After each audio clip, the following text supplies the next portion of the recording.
오늘 이제 주제가 재미가 있습니다. 저라는 사람에 대해서 궁금해들 하시는 분들이 많죠.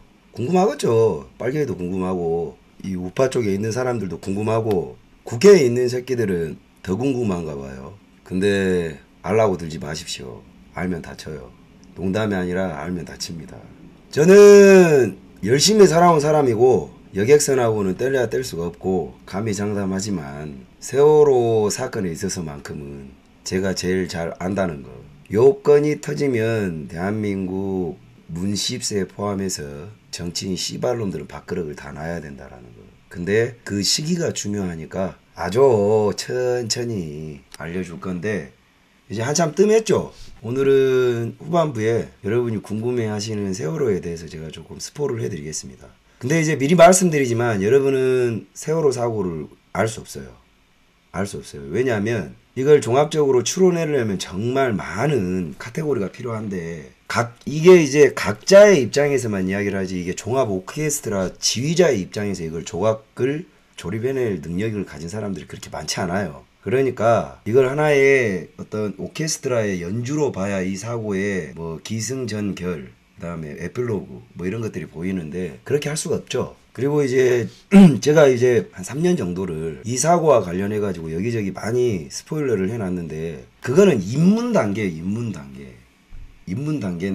그 입문 단계에도 허수는 존재합니다. 이게 모두 맞지 않아요. 맞을 수도 없고 맞아서도 안 됩니다. 왜? 물어야 되거든. 미끼를 물어야 해. 니들이 미끼를 물어야 됩니다. 그래서 오늘은 그 부분에 있어서 조각을 좀 이야기를 해드릴 거예요. 아주 일부를. 근데 이제 약속드리지만 요 세월호 사건 제가 올해 안에 종지부 찍습니다. 아주 재밌게. 그리고 최근에 저를 알고 소위 안다라고 이전 직장과 동문회에서 개 씹소리를 하는 씹새끼들이 있는데요. 니들 아가리 딱 닫고 계세요. 경고하는 겁니다. 이번이 마지막 경고예요. 나를 알아도 아는 척 하지 마세요. 내가 지금 무슨 짓을 하려고 하는지 니들이 더 잘 알잖아요. 이 판에 잘못 들어오면 니들 죽습니다. 그러니 나를 알아도 안다 하지 마시고 영화 감상하듯이 그냥 보시면 돼요. 어차피 니들은 용기가 없어서 안 했던 거잖아요. 난 3년 했거든요. 올해 안에 마무리 지을 겁니다. 아가리 닫으세요. 나중에 죽습니다. 그리고 이 세월호 뭐 아껴둘 것도 없어요. 왜냐면 제가 진짜를 풀지를 않으니까. 여러분이 조급해 봐야 돼. 근데 결론만 말씀드릴게요. 이 드라마의 이 영화의 결론은 절대 해피엔딩이 아니라는 것만 알고 있어요. 굉장히 서글픈 비극이자 역겨운 비극입니다. 이게 절대 로맨틱하지 않습니다. 세월호 부모들까지. 근데 이게 누군가는 말을 해야 되거든요. 그리고 이거를 맞춰내야 돼. 이거 시나리오는 이미 오래전부터 완성됐는데 안 푼 것일 뿐이에요. 왜? 이제 이게 발언권자가 힘이 생겨야 말을 하는 거잖아. 듣고 있냐 문십세 씹새끼야. 근데 내가 족밥인 이상 내가 족밥이 말을 해봐야 들어 처먹지를 않잖아. 그 잘난 대한민국 국민님들께서.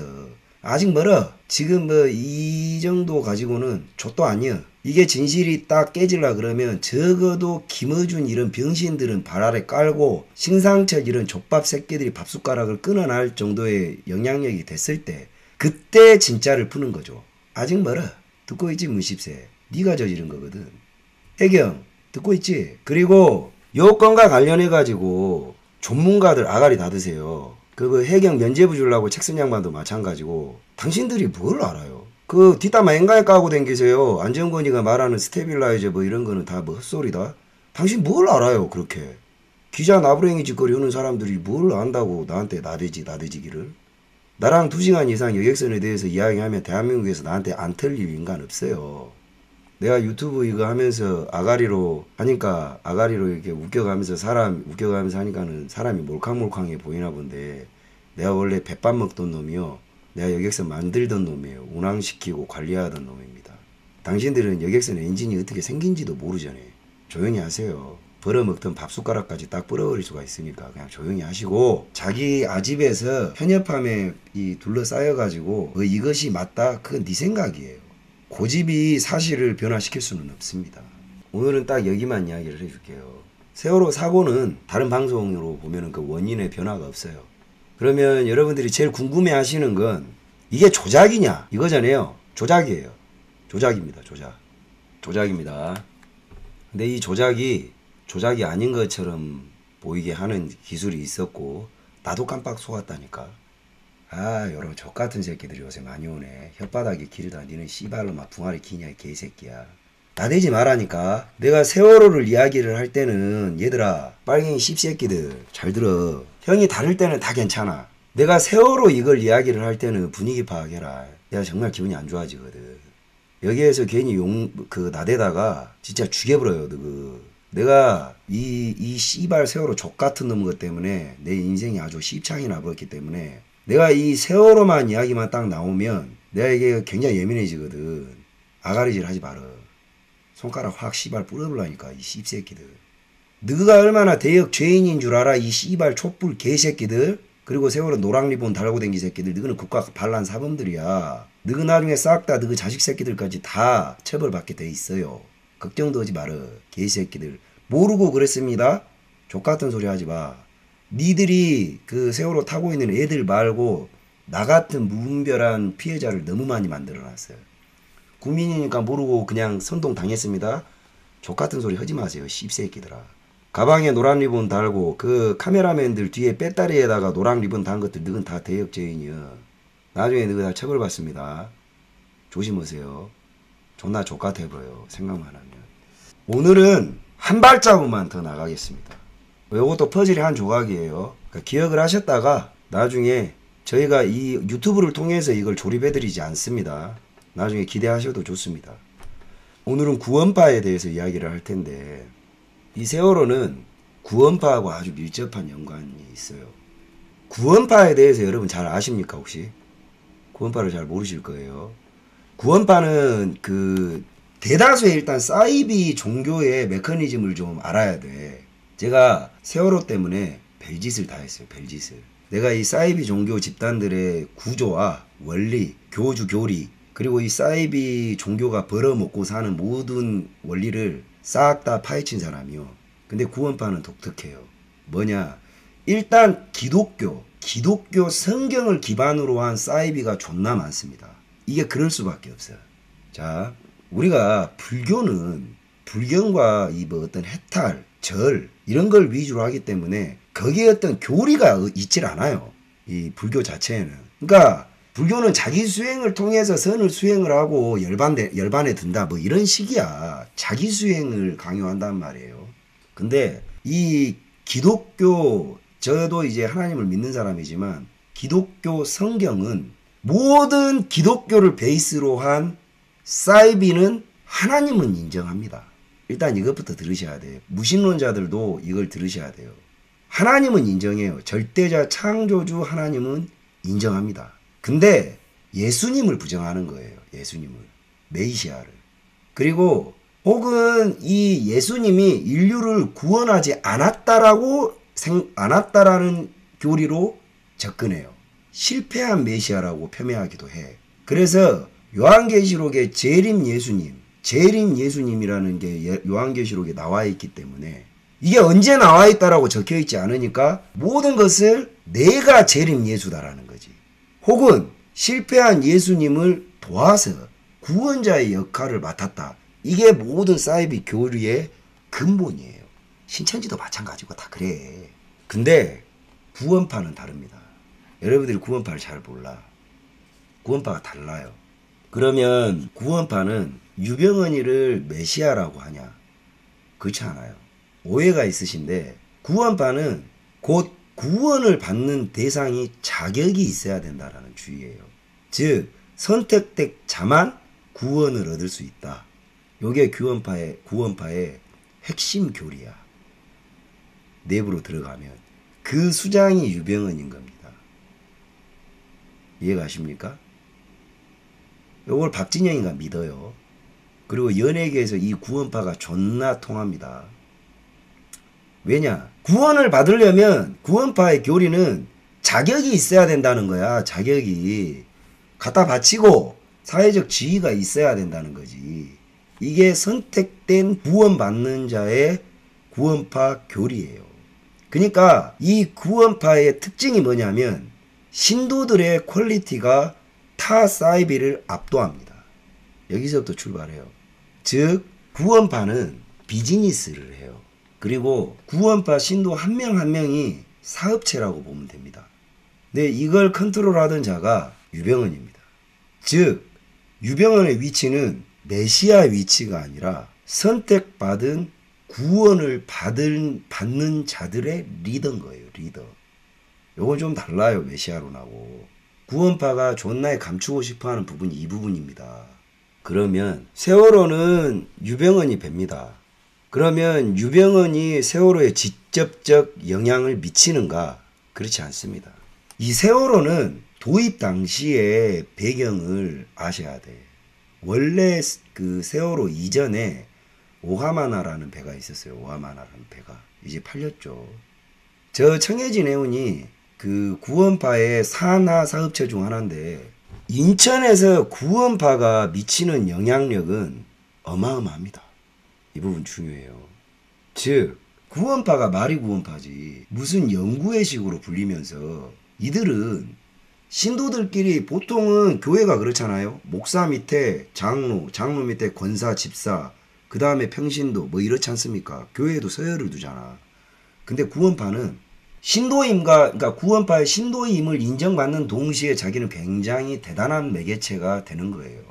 그러니 구원파 신도 한 명 한 명은 본인이 구원파 신도로 인정받는 것 자체를 굉장히 자랑스러워합니다.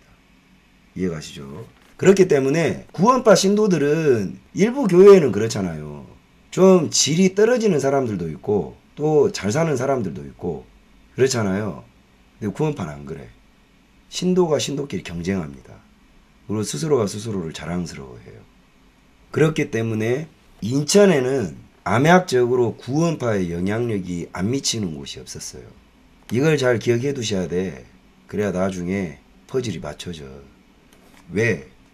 여러분들이 세월호 사고를 이야기를 할 때 자꾸 구원파를 까먹어요. 그냥 구원파가 어디 사이비 집단이라 농약 마시는 집단이다 이렇게 생각을 한다고. 천만에.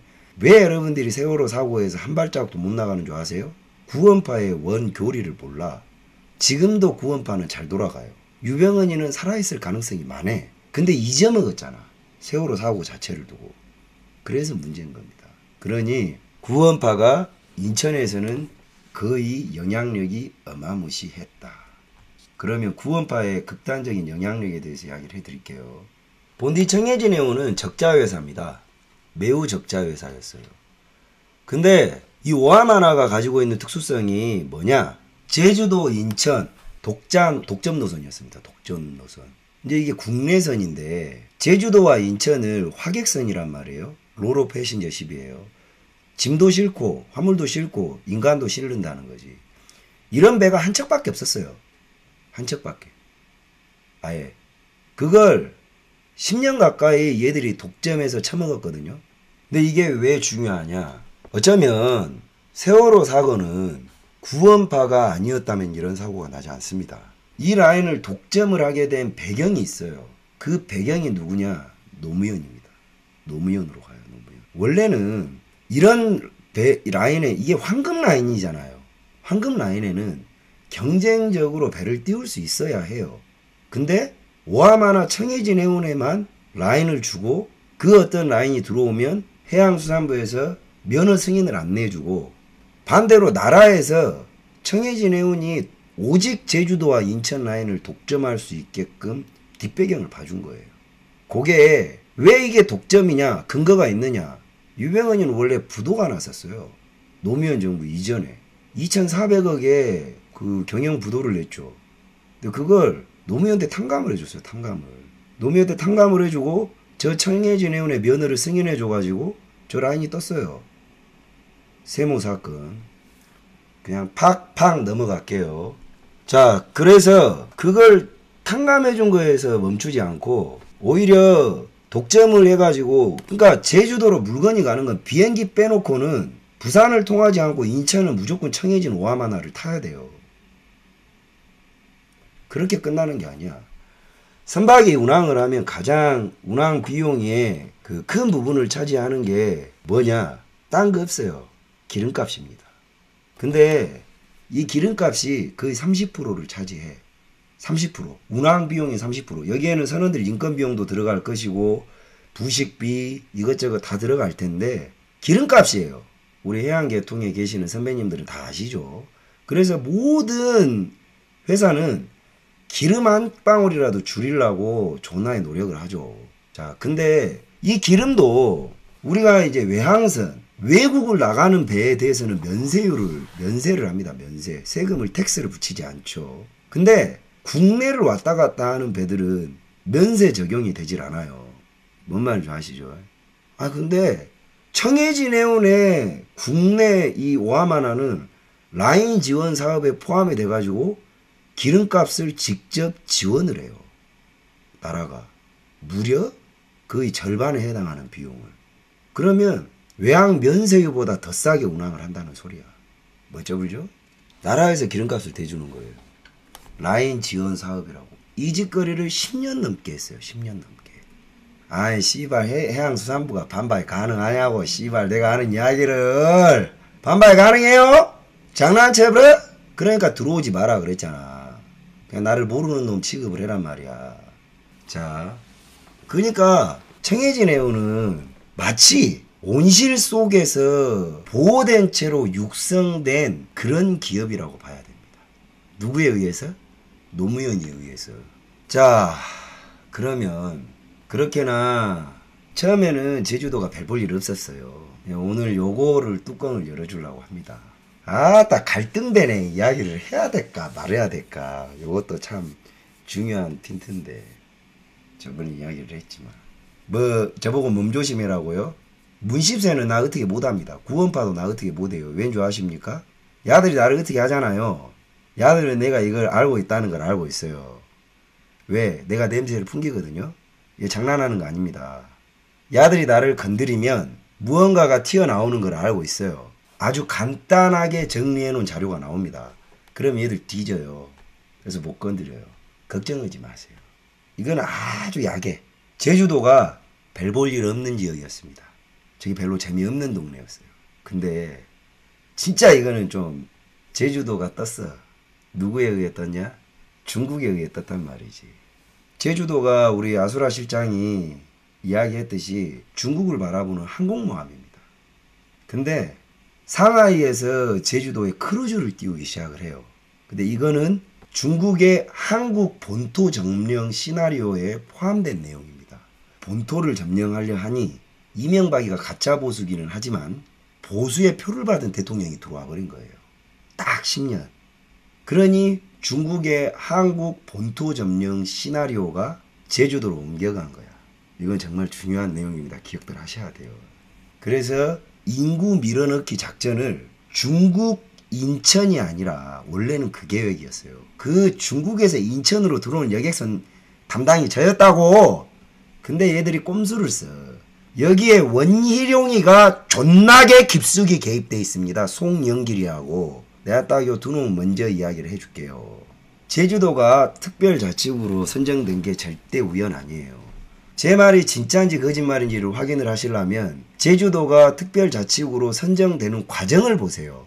민주당 작품인지 새누리당 작품인지. 아니 더 정확히 제주도가 특별자치구로 선정되는 과정에 누가 제일 설쳤는지 요건 답을 가르쳐 줄게. 문재인입니다. 문재인. 이그 exactly. 그래서 중국의 인구 밀어넣기 본토 상륙 작전이 제주도로 넘어갑니다. 상하이에서 크루즈를 띄워요. 그래서 유거라고 하는 중국 놈들이 미친듯이 제주도로 들어가죠. 미친듯이 들어가는데 이 애들의 목표는 제주도가 아니에요. 본토예요, 본토. 자, 왜 이 이야기를 하냐. 세월호 사고가 나서 그것이 알고 싶다 팀이 미친듯이 밀어붙였던, 그러니까 문재인 패거리들이 미친듯이 밀어붙였던 레파토리 중에 하나가 국정원 양지회의 세월호 소유설. 기억나신가요? 기억나세요? 이걸 어떻게든 연결하려고 애를 썼죠. 이 애들이. 엄청나게. 근데 그게 안 됐어요. 왜? 아니니까. 그 안에 내가 인터뷰를 2번 했다니까. 근데 15초인가 뭐 8초인가 나갔다고. 내가 그 자료도 갖고 있어요. 기자님. 감사하게도. 싹 다 녹취해놨습니다. 조만간에 터져요. 왜 국정원이 터졌냐. 그리고 여러분들도 이 부분을 이상하게 어느 순간부터인가 국정원하고 그 세월호를 부더니도 연결시키려고 노력했던 거 기억나시죠? 여러분은 그냥 그런갑다 했을 거야. 여기에 하나 더. 느닷없이 무슨 제주도 해군기지가 나와. 관계가 있느냐? 그렇지 않아요. 그래서 이 국정원이 왜 빨갱이들이 국정원을 개지랄 발작하고 문재인이가 들어오자마자 바로 국정원부터 해체했는지의 퍼즐이 여기서 맞춰집니다. 요거는 배추 그냥 간절이는 것 같은 그냥 간이니까 이 사건에 요것만 제가 까드릴게요. 중국놈들의 본토 상륙작전 우회 버전인 제주도 상륙작전으로 인해서 중국 거지 새끼들이 제주도에 존나게 들어갑니다. 근데 제주도에 크루즈를 타고 온 거지 새끼들 얘들 다 간첩들이거든요. 간첩들이에요. 양성된 간첩들입니다. 중국 간첩들이에요. 상륙을 했는데 얘들이 비행기를 타고 들어올 수가 없는 거야. 뭔 말인지 알죠? 근데 2008년도부터 본격적으로 제가 말하는 연도는 잘 기억을 하셔야 돼요. 나중에 녹화해 놓는 겁니다. 2008년도부터 한국에서 불법 체류자를 그때가 이제 이명박 때죠. 이명박으로 넘어갈 때죠. 보수 흉내는 냈어요. 불법 체류자를 무지막지하게 양산시킨 씹새끼가 노무현이거든요. 이 새끼 완전 개새끼예요. 무슨 뭐 서민의 대통령? 노무현이 문재인만큼 족같은 새끼입니다. 이거 진짜 개새끼예요. 근데 노무현이 존나게 한국에다 조선족들을 다 풀어놨다고. 근데 본토에서 어쨌든 이명박이가 조선족들을 잡아놓고 보니 얘들을 잡으면 어디로 들어왔는지 루트를 따요. 그걸 국정원이 담당합니다. 이거 exactly. 그럼 이제 여기서 궁금하시지. 너는 어째 그렇게 잘 아냐? 뇌피셜이냐? 조카라 마이싱 하세요. 빨갱이 씹새끼들아. 내가 국정원 애들을 존나 많이 알아요. 개새끼들아. 알 수밖에 없는 위치였어요. 국제여객터미널에 국정원 그것이 알고 싶다가 문 열어주세요. 문 열어주세요. 내가 우리 사무실 바로 아래요. 이 새끼들아. 맨날 밥 먹고 술 먹고 다 했어. 어쨌든 간에 기무사하고 모를 리가 없다고. 너희들 같은 어조비 새끼 아싸 새끼가 아니었다고 형이 씨발 인싸였어요. 내가 여러분 놀고 있으니까 씨발 만만해 보이냐. 씨발 잘난 척이 존나 솟구치네요. 웃을 주제가 아닌데. 자, 국정원이 따보니까 국정원은 우리 배 중국에서 넘어오는 우리 배 같은 배로 들어와야 국제여객선은 이미그레이션을 하기 때문에 간첩을 잡을 수가 있잖아요. 그리고 이제 요런 씨발 조선족 새끼들도 많이 잡고. 대체로 이 돼지머리라 그래요. 이 중국놈들 밀항하는 거를 돼지머리라 그러거든요. 그 이제 돼지머리들이 어디 화물선에 벽작에 붙어갖고 와가지고 바다에 던져놓으면 고깃배들이 실어가지고 두당 2천만 원씩 받고 한국에다 실어 나르고 그게 전통적 방식인데 이 새끼를 잡아보니까 전혀 다른 거야. 그 루트 따는 거 별것도 아니거든요. 제주도에서 오는 거예요. 제주도에서. 그 제주도는 어떻게 들어왔냐? 크루즈 타고 왔대. 이게 말이 안 되잖아요. 비랑하는 새끼가 돈이 어디 있어서 크루즈를 타. 그래서 국정원은 중국놈들의 인구 유입 작전에 대해서 인지를 하고 있었습니다. 근데 이게 북한 간첩과 중국 간첩 있죠. 이거를 대처하기가 완전히 달라요. 당시만 해도 특히 박근혜 대통령 때로 이제 넘어옵니다. 북한 간첩은 국정원이 조지면 돼요. 간단해. 그리고 언론에 뿌리면 돼. 근데 제일 난감한 게 뭐냐? 중국 간첩이야. 뭐라 그럴 거야? 중국 놈들이 관광객 보냈다는데 이 씨발놈들이 와가지고 대한민국 사람들을 죽여가도 뭐라 그럴 거야? 명분이 없어. 그죠? 이게 개 소름 끼치거든요. 북한 간첩은 잡았다가 가두면 돼. 뭐 간첩도 안 잡지만. 근데 중국 놈들은 제재를 가할 방법이 아예 없는 거예요. 지금도 마찬가지야. 잡아놔도 너 뭐 타고 왔니? 크루즈 타고 왔대. 크루즈를 타고 왔다라면 누군가 돈을 주고 보냈다는 소리고, 그것이 중국 정부라면 이 새끼는 임무를 하달받은 새끼일 건데 그게 간첩이잖아요. 그죠? 근데 그걸 가지고 추방할 명분이 없는 거예요. 그럼 이제 유일하게 할 수 있는 국정원이라든가 대한민국 대공 라인 쪽에서 할 수 있는 건 뭐냐? 못 들어오게 하는 거야. 못 들어오게. 이거 exactly 정확하죠? 그래서 중국에서 제주도까지 오는 거는 못 막습니다. 송영길과 원희룡 씹새끼 두 개 족같은 새끼들 때문에. 이게 여야의 문제가 아니에요. 그래서 제주도에서 본토를 못 들어오게 하는 방법 중에 하나가 여객선 차단이에요. 여객선 차단. 그래서 이 여객선을 차단하기 위해서 부산팀, 인천팀, 두 국정원 팀이 나눠집니다. 아시겠습니까? 그래서 이 부산에서는 그때 당시에 코지 아일랜드, 부산에서 이거 망했습니다. 동양고속 페리 소속 코지 아일랜드가 부산에서 제주도를 다녔고, 인천에서는 오하마나가 제주도를 다녔습니다. 이 이외에는 없었어요. 뭐 오렌지니 뭐냐, 장흥에서 가고 뭐 녹동에서 가고 지금 목포에서 가는 스타크루즈 이런 것들이 생기기 이전이죠. 거의. 그러다 생겼죠. 후에 제주도 라인이 독점 라인이었어요. 그래서 이 오하마나에 대해서 본격적으로 국정원이 개입을 합니다. 그래서 이 국정원이 뭘 하냐, 오하마나에서 보안점검을 하는 거예요. 보안점검. 이 보안점검이 명분이야 사실은. 지금 제가 말하는 이 보안점검이 뭐냐면 여러분들이 알고 있는 그 무슨 그 국정원 지적사항 리스트 이겁니다. 이걸 누가 적었냐, 이거 그 죽은 사무장이 적은 거예요. 근데 이 보안점검을 국정원이 뭔 보안을 하려고 이걸 적냐, 나도 했거든요. 목적은 이게 아니야. 그냥 국정원이 개입을 해가지고 지분을 꽂아놓는 거예요. 그리고 국정원이 수시로 그 라인을 봅니다. 국정원이 개입되어 있다는 사실만으로도 중국이 위축되는 거죠. 그리고 실제로 그 국정원이 가장 신경 썼던 게 제재를 했고 수많은 중국 돼지머리들을 많이 잡아냈었습니다. 아시겠습니까? 그렇게 해서 이제 국정원이 오하마나를 통해 가지고 돼지머리들, 중국 족밥들을 통제를 존나 했어요. 약간 줄어드나 싶었어요. 근데 요 시기에 느닷없이 요 부분 중요해요. 요 부분을 체크하세요. 나중에 이게 핵심 퍼즐이 됩니다. 느닷없이 오하마나가 엄청난 흑자를 내던 배도 아니야. 그리고 이 오하마나가 돈을 벌면 이 자금은 어디로 들어가냐면 구원파로 들어갑니다. 김혜식이 대표이사, 금마가 구원파 간부거든요. 그럼 그 새끼가 돈을 걷어가지고 구원파에 상납하기 바쁘고, 그 구원파는 오하마나가 번다 해봐야 1년에 100억 벌어요. 마진으로. 잘 벌어야 한 80억 벌어. 순이익 순으로. 그러면 이거 유병헌 자식들 밑에 불알사치 부리는 대로 써도 모자랄 돈이거든요. 그러니 이 오하마나가 존나게 돈을 잘 버는 풍족한 배라고 보기도 어려워요. 배를 한 척을 더 띄울 정도 여력이 있는 회사냐? 그렇지 않다니까요. 근데 느닷없이 뜬금없이 배를 한 척 더 띄우겠대. 그때 안정권이는 뭘 했냐? 그거 2013년이요. 목포 원당 CC조선에서 제주도 삼천포 가는 배를 개조를 하고 있었어요. 원래 내가 띄우던 배, 새 배를 가져와서 개조를 하고 이렇게 왔다리 갔다리. 느닷없이 뜬금없이. 그래서 그걸 개조를 하고 내려왔더니 그 담당 감독이 자기들이 배를 도입을 할 거래요. 그 감독이 쪽 안씨예요. 지금 깜빵이 있을 거예요.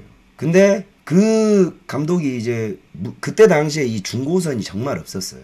우리도 이제 중고선을 알아봤는데 중고선이 없었다니까. 그래서 배를 구했어요. 하니 구했대요. 그래서 그 원래 세월호 도면을 가도면이라고 그러죠. 도면을 보여줬습니다. GA 제네럴 어레인지먼트라는 이 도면, 그 GA를 보여주면서 이 배다. 그래서 이거를 인천항에 띄울 수 있게끔 자기들이 이제 뭐 한다. 그래서 그 가도면 작업에 참여해 주겠냐. 예, 그래서 가도면을 한 겁니다. 근데 제가 그 도면을 검토해 본 결과가 이 배는 절대 돈을 벌 수 없는 구조였어요. 왜? 결국 이제 그 인원을 증설하는 건 별 문제가 안 돼요. 그 기껏 해봐야 한 200명 했는데 그 200명 해봐야 컨테이너 하나하나 2개 무게밖에 안 돼요. 컨테이너 하나 더 실든 2개 더 실든 그 무게가 뭐 사람 뭐 200명 실는다고 배가 기운다? 그 애들 장난치는 소리고. 근데 이 배는 뭐가 문제냐? 스턴 램프, 똥짜바리에 있는 램프를 막고 사이드 쿼터 램프로 개조를 하고, 뭐 이 앞쪽에 있는 램프 선수 쿼터 램프를 떼서 여기를 매공을 시켜버리고 컨테이너 홀로 쓰고, 그 다음에 내부에 있는 뭐 격등 몇 개를 뭐 이런 작업을 하다 보니, 안 그래도 이 배의 무게중심을 GM이라고 합니다. GM이 상당히 로로 패신저는 높아요. 이 GM 무게중심이 높은 배들이 덜어 있습니다. GM이 낮은 배들, 절대 가라앉기 어려운 배들이 바로 이 탱크선, 유조선들이거든요. 이건 GM이 물 밑에 들어가 있어요.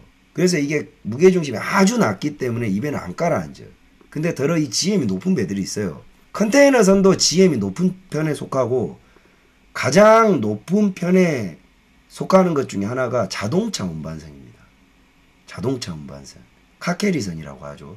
보면은 그 가끔 자동차 운반선 한 번들 보셨죠? 격벽이 높잖아요. 높은 만큼 GM이 높아요. 그래서 이 배가 GM이 높고, 그리고 이 로로 패신저도 상당히 GM이 높은 편에 속하는데, 이 안 그래도 GM이 높은 배인데 내부에 있는 고중량물을 떼내버리면, 그러니까 반대로 생각을 하고 있다니까. 김어준이나 김현정 이런 개 씹각도 아는 씨발년, 그리고 그 김상철, 그 새끼는 병신이에요. 선장도 안 달아본 새끼가 무슨 선박 전문가야. 선장을 달아도 우리는 병신 취급합니다. 이 엔지니어 계통에서는. 배나 몰던 새끼들이라고. 선주 감독하고 선장하고 격차, 기술 격차가 어느 정도냐면요, 선장이 선장을 30년 해도 엔진 시동을 못 걸어요. 그런 새끼가 기계를 어떻게 알고 배를 어떻게 알아. 저도 뺑기치기는 할 줄 알지. 신상철. 뭐 이런 새끼들이 무슨 놈의 배 전문가라고 나대고 지랄이. 자, 이게 불법 개조라기보다는 보통 이제 8톤에서 12톤 합니다. 이 램프 무게가. 램프가 이제 그 자동차 들어오는 길이에요. 길. 들었다 놨다. 이게 8톤에서 12톤 하는데, 이 중량물을 하나씩 떼버리면 여기에다가 우리가 이걸 하나 걸어놨던 걸, 이렇게 걸어놨던 걸, 예? 이걸 떼버리면 이렇게 지그시 누르고 있던 무게가 떨어지면 이렇게 부상하잖아요. 간단해요. 어려울 거 없어요. 부상하잖아요. 그러니 무게중심 위로 올라오는 거예요. GM이 점점 올라오는 거예요. 무게를 비웠다는 거야. 그러면 이 무게를 비운 만큼 밸러스트를 채워줘야 됩니다. 그게 이제 퍼머넌트 밸러스트죠. 퍼머넌트, 고정이죠, 고정. 퍼머넌트 양이 우리가 GM을 계산을 해보면 여객선에서는 퍼머넌트를 최초에 가도면 해가지고 우리가 이제 뭐 데미지 스테빌리티, 우리 손상 복원력, 뭐 이런 것들을 해요. 성급에서 손상 시의 복원력, 뭐 자초 시의 복원력, 뭐 이래가지고 이런 걸 한다고. 이걸 감안했을 때 이 배가 개조를 하면 손상 복원력은 얼마인가? 데미지 스테빌리티를 계산하죠. 그러면 그만큼, 덜어낸 만큼 평형수를 채워가지고 이 무게중심을 떨어뜨린단 말이에요. 그래서 이거를 갖다가 떨어진 만큼 고정평형수를 만들었기 때문에 이 고정평형수를 말 그대로 빼면 안 돼. 뭐 이런 걸 계산해 줬던 거죠. 근데 내가 그걸 다 계산해 보니까 오늘은 여기가 아니라, 이 배가 정상적으로 고정평형수를 포함을 해서 안정적인 GM으로 손상 복원을 싹 다 커버할 수 있고, 그 이외에 나머지 있는 디드라인이 이제 이게 짐을 실 수 있는 카고 용적으로 나온단 말이에요. 그러니까 실을 거 다 싣고 나머지 양, 이 배는 화물을 얼마 실을 수 있는가, 그걸 계산해야 되거든요. 그게 로드라인에 걸쳐요. 밖에서 보면 배 색깔이 다르죠. 여기 있네. 여기 보면 이게 로드라인이에요. 이게 로드라인. 여기가 짐을 덜면 이게 뜨고, 짐을 많이 실으면 이렇게 낮춰지죠. 이게 로드라인이거든요. 그러니까 이 로드라인만큼 실을 수 있는 무게를 계산해 보면 이 배가 몇 톤을 짐을 실어서 운항할 수 있나가 나오죠. 980톤밖에 못 실었어요. 내 계산상 980톤. 가도면을 승인을 해내면서 계산을 해보니까 이 세월호는 그냥 980톤. 근데 우리가 이제 저거를 경제성을 감안을 해봐야 되잖아요. 980톤 실어가지고는 이 배를 운항 못해요. 980톤 실어가지고는. 최소 2000톤 정도의 중량물을 실어야 돼요. 그래야 이 배가 그래도 마진을 남겨. 근데 980톤이야. 그래서 그 부분에 대해서 지적을 했어요. 코멘트를 달았고. 왜? 나도 감독인데 아무리 많이 봐도 사람을 존나게 실어봤자 컨테이너 2개 실으면, 그러니까 사람이 배값을 5만원 받거든요. 컨테이너 샤시 있죠, 샤시. 컨테이너 40피트짜리 이거 하나 50만원씩 받아요. 10명이잖아, 10명. 거기에다가 뭐 중량물 실으면 200만원, 300만원씩 받아요. 사람 좆빠지게 실어봐야 사람 100명 실으니 컨테이너 5개 실는 게 나아요. 뭔 말인지 아시겠죠? 그러니까 짐을 많이 실어야 돼. 화객선은. 모든 화객선은 짐 위주예요. 짐 위주. 화물이 10배 나아요. 근데 저도 화물을 못 싣는 화객선이 뭔 필요가 있냔 말이지. 그래서 그 이야기를 했죠. 그러니까 그 감독 말, 이건 유병원하고도 뭐 직보를 하는 라인이니까 걱정하지 말래. 내 입장에서는 이 배는 도입되면 안 돼요.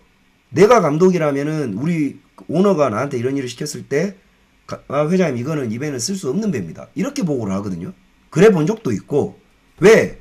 이건 감독이 계산을 해내는 거예요. 성급의 도움을 받아가지고 내가 이걸 계산을 해낼 능력까지는 없어요. 그러기 위해서 개런티, 성급에서 한국 성급에 유능한 검사관들이 있습니다. 그리고 한국에는 유능한 설계 회사가 있어요. 여객선을 포함한. 이 외주 사람들을 들여서 전문가의 고견을 들어서 감독이 모든 거를 토탈적으로 듣고 오너한테 보고를 하는 거예요. 아, 회장님, 이거는 도입을 해봐야 회사가 손해봅니다. 도입하면 안 됩니다. 이거예요. 근데 여기에서 돌아오는 감독 대답이 가관도 아니에요. 아, 괜찮다는 거예요. 뭐가 괜찮아요? 진짜 그대로. 뭐가 괜찮습니까? 돈을 못 버는 배를 왜 띄워요? 아무 문제 없다는 거지. 아니, 뭐 씨발 돈 들여가면서 배 띄우려 그럽니까? 그러니까 아, 이거는 뭐 다 계산하고 하는 거니까 뛰어만 갈 수 있게끔 만들어라는 거지. 뭐 알았다고. 그래서 980톤. 자, 이게 불법 개조냐? 성급도 잘못 없고 설계자도 잘못 없고 아무도 잘못 없습니다. 운항한 그 씹새끼들이 잘못된 거지. 왜? 980톤을 실어야 될 배에 2400톤을 실었으니까. 즉 물을 푸고 짐을 실은 거예요. 그건 유병헌이 지시를 했든 뭐 씨발 선원들이 알아서 빨았든 이거예요. 이게 사고의 원인이고, 배가 거꾸로 뒤집힌 거는 그냥 이 퍼머넌트 바라스트 때문이에요. 다이빙 벨이고 조지고 가네. 뭐 그렇습니다. 자, 근데 딱 여기까지. 왜 세월호를 도입했냐? 그 회사가 돈이 존나게 많은 회사도 아니었는데. 이상하지 않아요? 자, 이 세월호를 띄운다고 하니까 국정원에서 난리가 나버렸습니다. 왜? 오하마나 한 척 보기도 족같은데 그거하고 똑같은 배가 한 척 더 들어온대. 국정원은 사람도 없어. 존나 족같지 않겠어요? 그래서 개지랄을 했어요. 나한테 전화도 왔었어요. 그 배 왜 띄운다디? 내가 알아요. 그래서 저한테 뭐라 그랬냐? 야, 그거 못 띄우게 할 방법 없냐? 이렇게까지 이야기를 했지. 국정원은 반대했었다니까. 어이, 그것만 알고 싶다 PD. 내가 그렇게 말했잖아. 국정원은 반대했다고. 귀찮아서. 더 귀찮아지니까. 아주 소름 끼쳐버려. 씨발 것들. 너희는 내 손바닥 안에 있어요. 자, 그랬더니 국정원이 실제로 딴지를 존나게 걸었죠. 마지막까지. 그래서 국정원이 이제 시비를 걸면서 못 띄우게 하려고 했는데 문제는 뭐냐? 처음으로 돌아가서 인천항, 인천시가 모두 탑클래스들은 구원파하고 밀접한 연관이 있습니다. 요거 나중에 내가 까드릴게요. 요거 까면 사람들 다 뒤집니다. 국정원만 빼고 나머지 모든 부처가 친청해진 행운 다 편들어. 다 편의를 봐주고. 그게 어디서 내려왔냐? 상부에서 찍어 내려온 거예요. 찍어 내려와. 모든 걸 다 도와줘라. 근데 그게 박근혜 대통령이었냐? 그때 당시에 대통령이 박근혜 대통령이었거든요. 천만에. 민주당이었어요. 이건 100%입니다. 여기에 열쇠가 유병헌의 황금 버터예요. 버터. 골프채. 황금 버터. 유병헌의 황금 버터가 이 사건의 키입니다. 그거 받은 씹새끼들 다 잡아야 돼요. 그 리스트 존재합니다. 지금 제가 하는 이야기를 이해를 하려고 그러면 이제까지 제가 세월호를 4번 이야기를 했거든요. 이 4번을 다 듣고 와야 돼. 어쨌든 그래가지고 국정원이 끝까지 반대를 했고 시위를 걸었습니다. 한마디만 더. 황금버터 명단 존재합니다. 그거 내가 갖고 있어요. 씹새끼들아. 내가 이게 허세인가 아닌가 누구 올딱 지나고 나서 내가 봅시다. 나 이거 알고 말하는 거예요. 예, 송영길 씨. 잘 들어. 내가 2년 동안 십창난 인생 동안 내가 전국 방방곡곡 안 돌아다닌 데가 없어요. 울릉도까지. 울릉도. 다름이 아니라 울릉도에 너희들이 나한테 뭔가를 걸잖아요. 김어준 너 잘 들어라. 그리고 세월호 부모님들 잘 들으세요. 나한테 뭔가를 하잖아요. 내가 17군데에다가 분산을 시켜놨어요. 이 바닥하고 전혀 상관없습니다. 어찌됐든 동. 그래서 국정원이 마지막에 이 CCTV를 문제 삼은 겁니다. CCTV를 문제 삼았는데 그게 부두 쪽이에요. 근데 이게 항만공사가 또 편을 들어준 거야. 그래서 이제 세월호가 결과적으로는 떴는데 문제는 이 세월호가 이제 왔다리 갔다리를 하면서 이 그 신선장입니다. 신선장을 내가 알아요. 원래 그 세월호의 선장이었죠. 그 사람은 죄가 없어요. 나도 아는 사람이고 우리 회사의 그 모 부장의 동기죠. 목포해양대학교. 그 사람은 원래 이준석이는 오하마나 선장입니다. 이준석을 임시선장이라고 착각하는데요. 이준석이는 청해진 해운의 창립공신입니다. 착각하지 마세요. 이준석이는 아주 청해진의 키멤버예요. 근데 오하마나의 선장인 거지. 근데 세월호를 도입을 하면서 신모 선장이라는 선장을 스카웃을 해와요. 근데 이 신모 선장이 이제 세월호를 시운전을 하지 않았겠어요? 근데 갔다 올 때마다 우리한테 와요. 그래서 존나게 욕을 합니다. 뭐라고 욕을 하냐? 배가 진동이 존나 심하다. 그리고 배가 너무 키를 세게 먹는다. 키를 세게 먹는다라는 게 이게 배잖아요. 그러면 이제 조타기를 이렇게 틀면 5도, 10도, 15도를 트는데 보통 유연하게 먹습니다. 트윈 엔진이라 그래도 유연하게 먹어서 배가 천천히 이렇게 이제 대방경사식으로 이렇게 밀리면서 이렇게 가야 되는데 이 배는 약간만 틀어도 민감하게 먹는다는 거예요. 그리고 배가 진동이 심하다. 조타가 너무 예민하다. 뭐 이래요. 그러면서 막 진동 심해서 선장실에서 잠도 못 자고 막 원래 근데 그 사람이 투덜이야. 그래서 뭐 그런갑다. 개조가 잘못됐다. 그리고 뭐 말이 많다. 뭐 이래. 그러고 나서 한 달 정도 운항을 했는데 몇 번의 수리를 갔죠. 그래서 불평불만이 많았어요.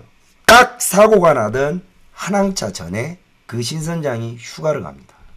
휴가를 가요. 그 신선장이. 그리고 일항사. 이 일항사 이 새끼가 석방이 됐다라고 내가 들었는데 얘에 대해서 내가 조사를 다 해놨는데 이 일항사는 원래 제가 관리하던 배에 잠깐 탔었습니다. 그래서 내가 얘 이력서를 봤어요.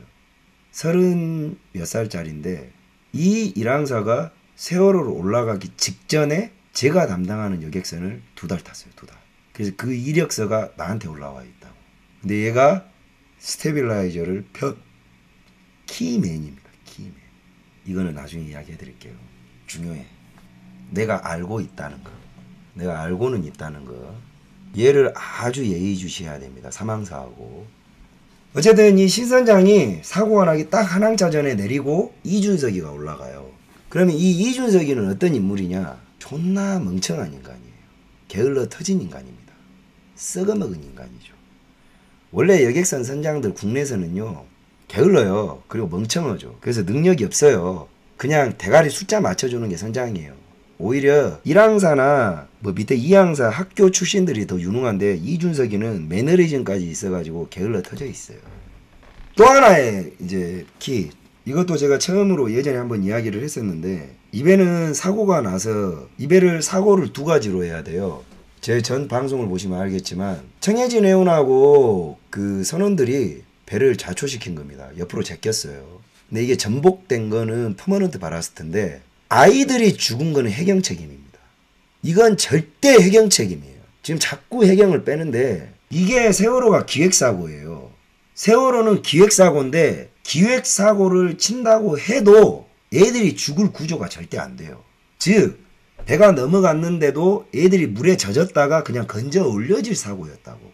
근데 이 애들이 죽은 건 100% 해경 책임이에요. 지금 모 기자가 자꾸 이걸 해경은 할 걸 다 했다는데 누가 아니래? 현장에 간 1, 2, 3정은 한 거 다 했다고 쳐. 아니라니까? 당신 해경 조직을 너무 몰라. 아니라니까?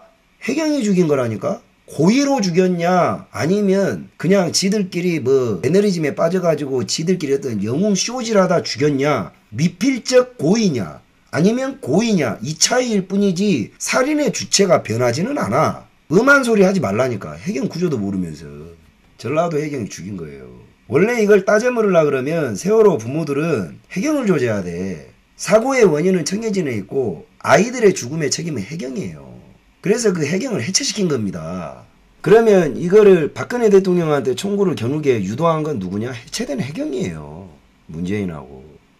정치적으로 이용했지. 그래서 문재인이가 해경 부활시켜줬잖아요. 잘 처먹고 잘 살자네. 당신들이 사람이요? 다 밝혀져요. 나는 잃을 것이 없어.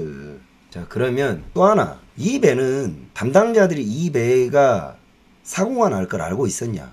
이 배가 아닌 오하마나도 똑같이 사고 날 수 있었습니다. 이거 처음 이야기하는 거거든요.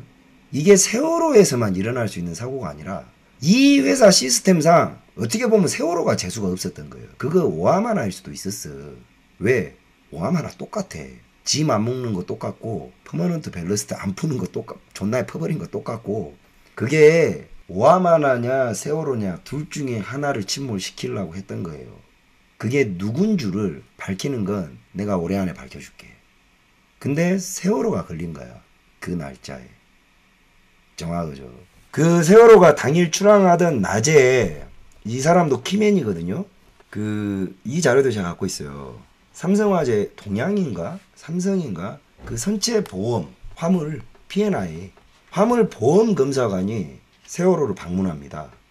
그날 낮에 방문을 해요. 그래서 이 사람이 로드라인과 램프와 카고들이 올라가는 장면을 찍고 그리고 선창 안에 화물 C데크, D데크 안에 있는 화물이 이렇게 올라가 있는 장면을 카메라로 찍습니다. 그래서 우리 쪽에다가 보내줘요. 그 보낸 이유가 뭐였냐? 보험 서베이어들은 이거를 검사를 해요. 이 배를 보험을 들어줘도 되나 말아야 되나. 근데 이 보험 서베이어가 우리한테 사진을 보냈던 이유 그 코멘트 다 가지고 있어요. 뭐냐? 뭐야 이것 좀 봐라. 이 배는 화물을 안 묶는다. 감추는 게 아니라 못 찾는다니까요. 걱정들 하지 마세요. 이게 왜 중요한 줄 아세요?